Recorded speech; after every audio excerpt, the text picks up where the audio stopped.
அவர் தவழ்ந்து நிறைய போறதுனால அவருக்கு நிறைய அடிக்கடி கால் வலி வருது. யாரும் கண்டுக்கலன்னா இவங்க உருட்டு வேற லெவல்ல இருக்கும் போலயே. பாஜக அண்ணாமலை முதலமைச்சர் ஆவார்னு ரஜினி சொன்னதா சொன்னாங்களே, அதை விடவா வேற ஏதாவது பெரிய உருட்டு இருக்க முடியும்? அதெல்லாம் இலவு காத்த கிளி, அது நடக்காத விஷயம்.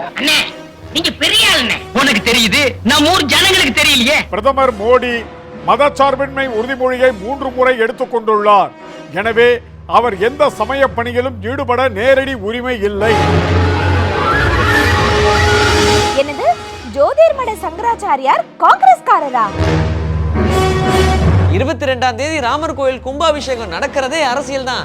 நான் ராமர் கோயிலுக்கு போவேன், ஆனா 22ஆம் தேதி போக மாட்டேன்னு ஒரே போடா போட்டிருக்காரு. And let me tell you, I do intend to go, but not on the 22nd of January. Because the 22nd of January for an incomplete temple is a date chosen by a prime minister for his own political benefit ahead of the election.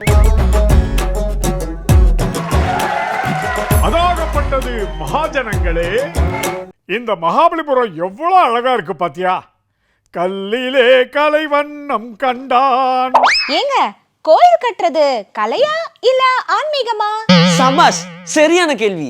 ஆனா இந்த காலத்துல ஆன்மீகமா அரசியலான்னு மாறி இருக்கு இந்த கேள்வி. Hello தம்பி, என் darling என்கிட்ட கேட்ட கேள்விக்கு நான் பதில் சொல்லிக்கிறேன். சம்பந்தமே இல்லாம நீ இடையில புகுந்து பாலிடிக்ஸ் பண்ணாத.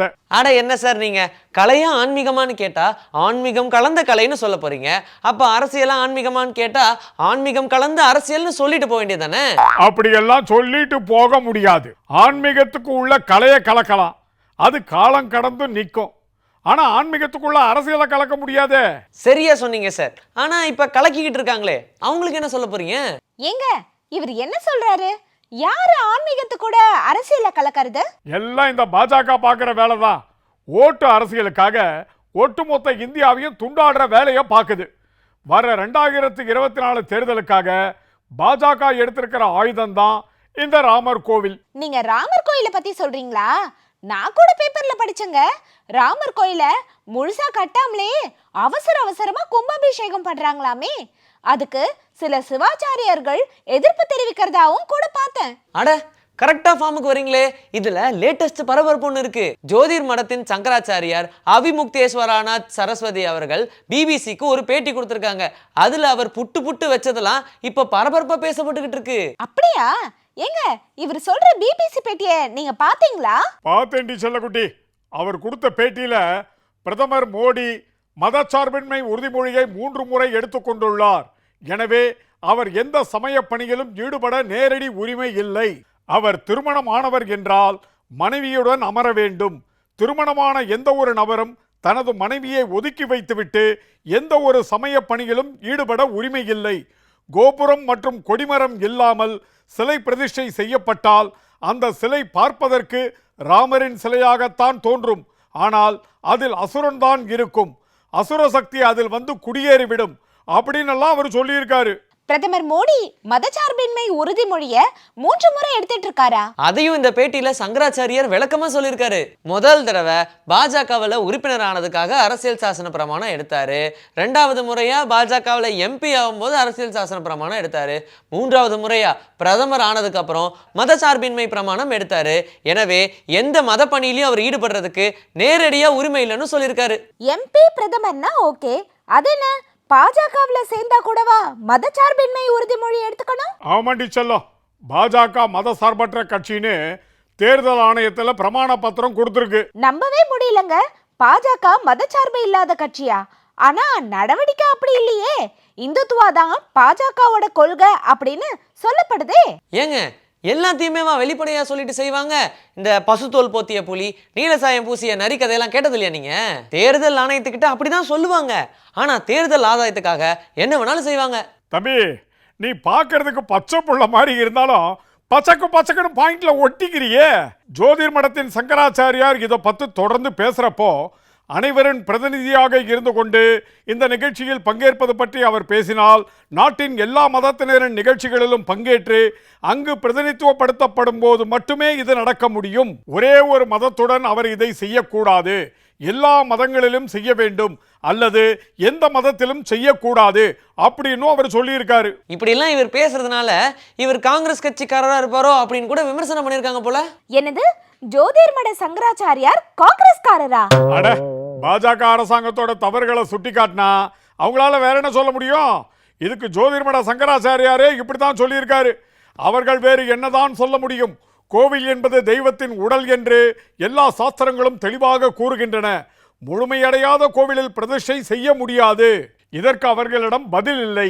மாறாக, நான் காங்கிரஸ்காரன், பிராமணன் இல்லை, கோபம் கொண்டவன், மோதிக்கு எதிரானவன் அப்படின்லாம் சொல்லிக்கிட்டு இருக்காங்க. இது எல்லாமே என்னுடைய கேள்விகளுக்கு பதில் இல்லை அப்படின்னு வெளுத்து வாங்கி இருக்காரு. இப்படி யாரு எப்படி வெளுத்து வாங்கினாலும் இவங்க அடங்க மாட்டாங்க போல இருக்கு.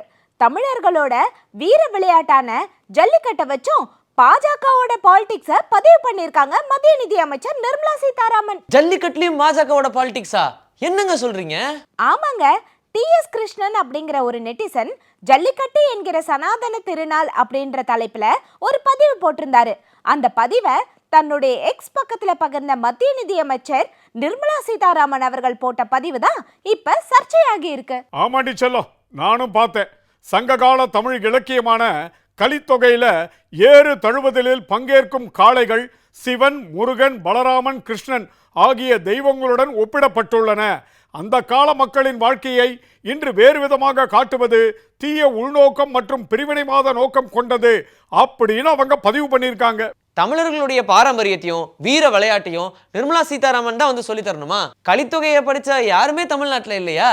இது என்னங்க புது ட்ரெண்டா இருக்கு? பாஜக ஹிந்துன்ற வார்த்தையை பேட்டன் ரைட்ஸ் எடுத்துருச்சு போலயே. அப்படிதாங்க இருக்கு நிலைமை.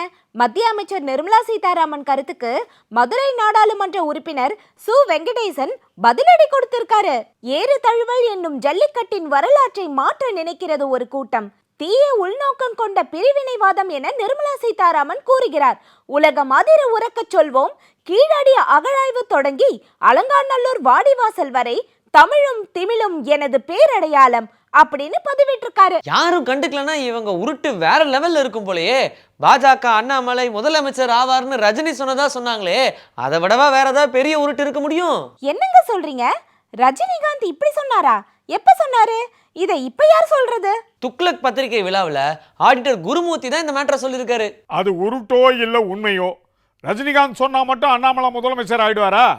அதிமுக முன்னாள் அமைச்சர் ஜெயக்குமார் இந்த விவகாரத்தை கலாச்சி எடுத்திருக்காரு. பாத்தியா, இலவு காத்த கிளிய உதாரணமா அவர் சொல்லி இருக்காரு. அதெல்லாம் இலவு காத்த கிளி, அது நடக்காத விஷயம். அண்ணே, நீங்க பெரிய ஆளுண்ணே. உனக்கு தெரியுது, நம்ம ஊர் ஜனங்களுக்கு தெரியலையே. இதே துக்ளக் ஆண்டு விழால காங்கிரஸ் கட்சியின் எம்பி சசி தரூர் அவர்கள் கலந்துகிட்டு செமையா ஸ்பீச் கொடுத்தாரு. அதை பாத்தீங்களா?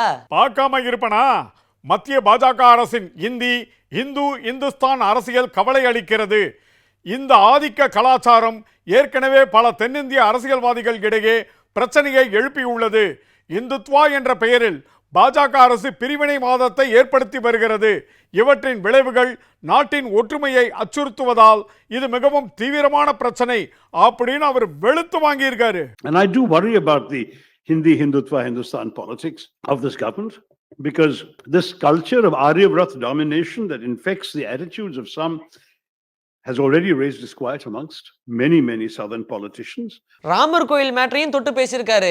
தேர்தல் ஆதாயத்துக்காக ராமர் கோயில் கும்பாபிஷேகத்தை அரசியல் பிரச்சாரமா மாத்த நினைக்குது பாஜகன்னு சொல்லியிருக்காரு.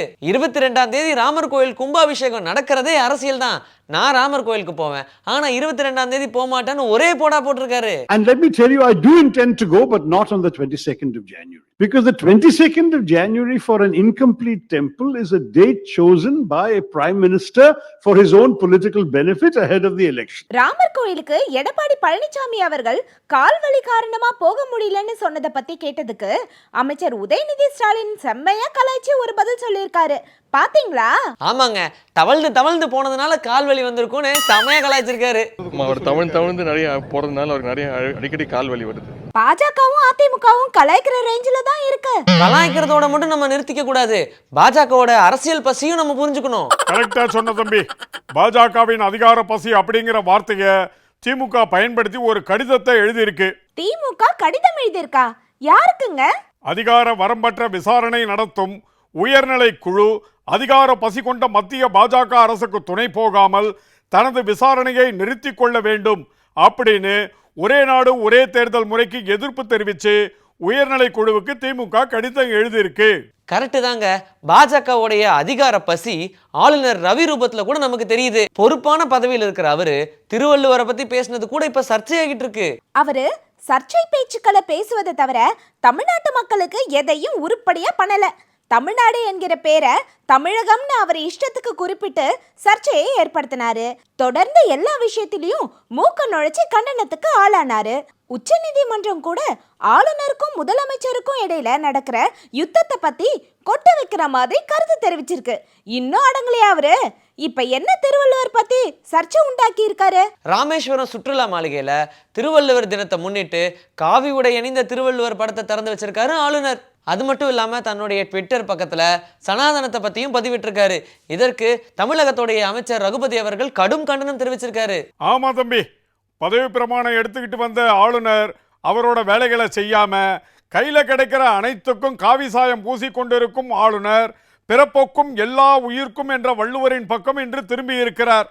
அவர் கூறும் பாரம்பரியம் 2000 ஆண்டுகளாக கோடிக்கணக்கான மக்களை ஒடுக்கிய பாரம்பரியம் என்பது தமிழக மக்களுக்கு நன்கு தெரியும் அப்படின்னு அமைச்சர் ரகுபதி அவர்கள் பதிவு பண்ணியிருக்காரு. வேத நெறிக்கு எதிரான குரல் நெறி கூறிய ஐயன் வள்ளுவரின் வரலாறே தெரியாமல் ஆளுநராக வந்ததாலேயே தான் சொல்வதெல்லாம் வேதம் என்பதை போல உருட்டி கொண்டிருக்கும் ஆளுநர் உடனே காவி கட்சியில் சேர்ந்துவிட்டு அரசியல் பேசலாம்.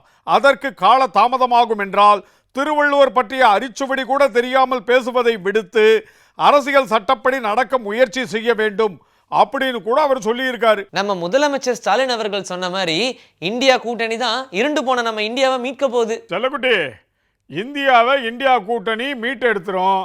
இவங்கிட்ட இருந்து நம்மளை யாரு மீட்கிறது? ஏங்க இவனை பார்த்து ஆரம்பத்துல இருந்து பயந்துட்டு இருக்கீங்க? அதானே 430 ரூபா 50 காசு கொடுத்தா நான் பாட்டுக்கு போயிட்டே இருக்க போறேன். 430 ரூபாய் 50 காசா? எதுக்குங்க? அது வந்து சும்மா இவனுக்கு டிப்ஸ் கொடுக்குற காசு. அத போய் கணக்கு வச்சிருக்கான். யோ, யார் டிப்ஸ் கேட்கறது? போன வாரம் இதே மாதிரி வேற ஃபிகரை தள்ளிட்டு வந்துட்டு என் கடையில பாப்கார்ன் ஐஸ்கிரீம் வாங்கி சாப்பிட்டேன். ஆனா ஒரு பைசா கொடுக்கல. பாக்கெட்ல 10 ரூபா இல்ல. இதுல பிலிம் போறதுக்கு கலர் கலரா ஃபிகர் வேற. என்னது ஃபிகரா? இதுக்கு தான் நீங்க அடிக்கடி மகாபலிபுரம் வரீங்களா? இருங்க, எங்க அப்பா கிட்ட சொல்லி டைவர்ஸ் வாங்கி தர சொல்றேன். என்னது டைவர்ஸா? அப்ப இவங்க உங்களுடைய ஒரிஜினல் ஃபிகர் ஆச்சு, ஒரிஜினல் பொண்டாட்டியா? அட பாவி, ஒரு 430 ரூபாய்க்காக போட்டு கொடுத்தது மட்டும் இல்லாம டைவர்ஸையும் வாங்கி கொடுக்கிற அளவுக்கு கொண்டாந்து விட்டியாடா படுபாவி.